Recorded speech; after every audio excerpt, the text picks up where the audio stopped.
Isso aí, galerinha, muito obrigado pela presença. Vamos lá para mais um exercício de física do terceiro ano.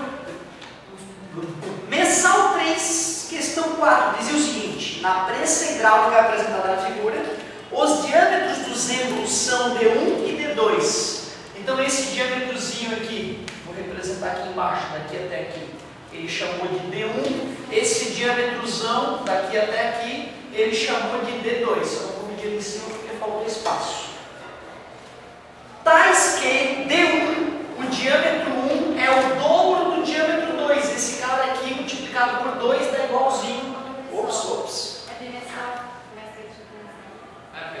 Ah, tá errado, beleza. Então tá escrito mensal, galerinha, mas é bimestral. Obrigado. E tu vê, cara, o desenho, olha que sacana, cara. Isso aqui é um perigo.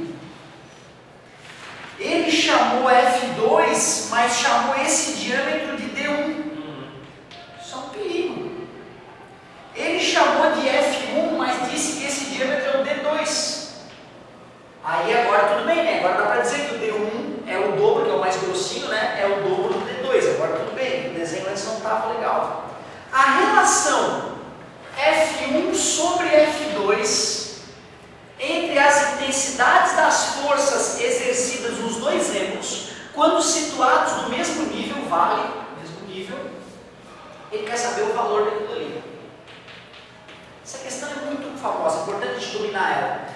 Já que a gente quer aprender física, vamos aproveitar e vamos lembrar de onde é que vem as relações matemáticas que nos permitem concluir que força, qual é a relação entre as forças. Primeiro, da hidrostática nós aprendemos que a pressão no fundo do líquido é a pressão em cima do líquido mais ρgh. Rho densidade do líquido, atração da gravidade, profundidade. Isso aqui é um líquido, certo? Deve ter um líquido aqui preenchendo esses tubos, né? Beleza? Esse líquido apresenta a mesma densidade em qualquer ponto, um líquido homogêneo.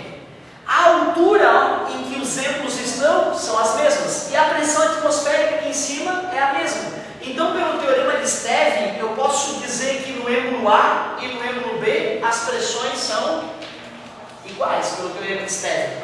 E o que é pressão, meus amigos? Pressão é uma força distribuída em uma área. Então, a força A sobre a área do êmbolo A é igual à força no êmbolo B sobre a área do êmbolo B. Por isso que prensa hidráulica é força sobre área igual a força sobre área. Mas é bacana entender por que eu estou fazendo isso, né? Entender através do teorema de Stevin.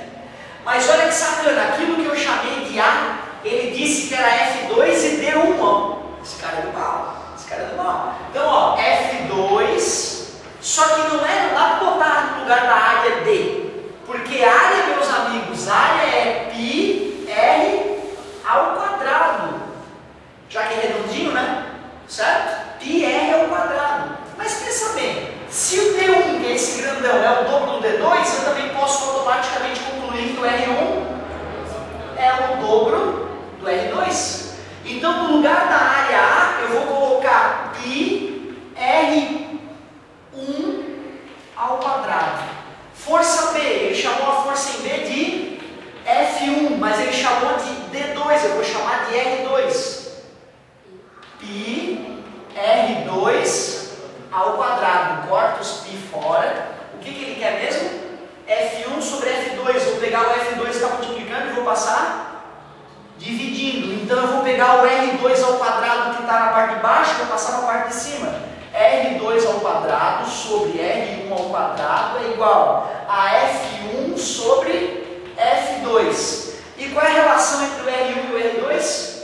Aqui, ó. Então eu posso colocar no lugar do R1, 2, R2. Então vai ficar R2 ao quadrado sobre, no lugar do R1, 2R2 ao quadrado é igual a F1 sobre F2. F1 sobre F2, que é o que ele queria, R2 ao quadrado sobre 2 vezes 2, 4. R2 ao quadrado. O número dividido por ele mesmo dá 1, sobrou 1 sobre 4. F1, que é a força menor, né? No êmbolo menor, dividido por F2, que é a força maior, dá 1/4. Gente, eu só fiz desse jeito para te ensinar, porque dava de fazer de cabeça pra gente. É só pensar o seguinte, a diferença não é o dobro? Área não é πr ao quadrado? Quando dobra o raio, a área aumenta 4 vezes. Como essa área é 4 vezes maior, essa força é 4 vezes maior. Certo? Então, uma dividido pela outra, menor dividido pela maior, vai dar 1 sobre 4. Dava de fazer mentalmente. Mas eu acho que antes de se preocupar em fazer mentalmente, a gente tem que aprender a fazer bonitinho, na raça.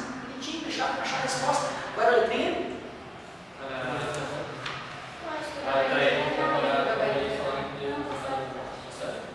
Olha com carinho, pelo seguinte, cara, ó, não é comum tu chamar força 2 e D1. É possível que até o próprio professor pudesse se confundir na hora de solucionar essa questão. Eu ia me confundir, tu vê, se eu não olhasse de novo pro desenho e não visse D1 com F2, eu ia achar que estava errado. Tá beleza? Não, exatamente. Então olha com carinho, tá? Para esses valores que foram dados, era 1/4. Pensa comigo, ó. F1 sobre F2 tinha que dar menor que 1. Né? Porque o F1 é a força menor que está pondo o mesmo menor. Beleza? Qual era o gabarito? Deixa eu colocar aqui. Mas com esse aqui, é letra E. Então, beleza. Aí vocês dão uma conferida, conversem com o professor, porque é uma pegadinha delicada essa, tá? É uma pegadinha delicada. Vamos lá, mais uma. Questão 5? É isso aqui, né? Ótimo, ótima pedida.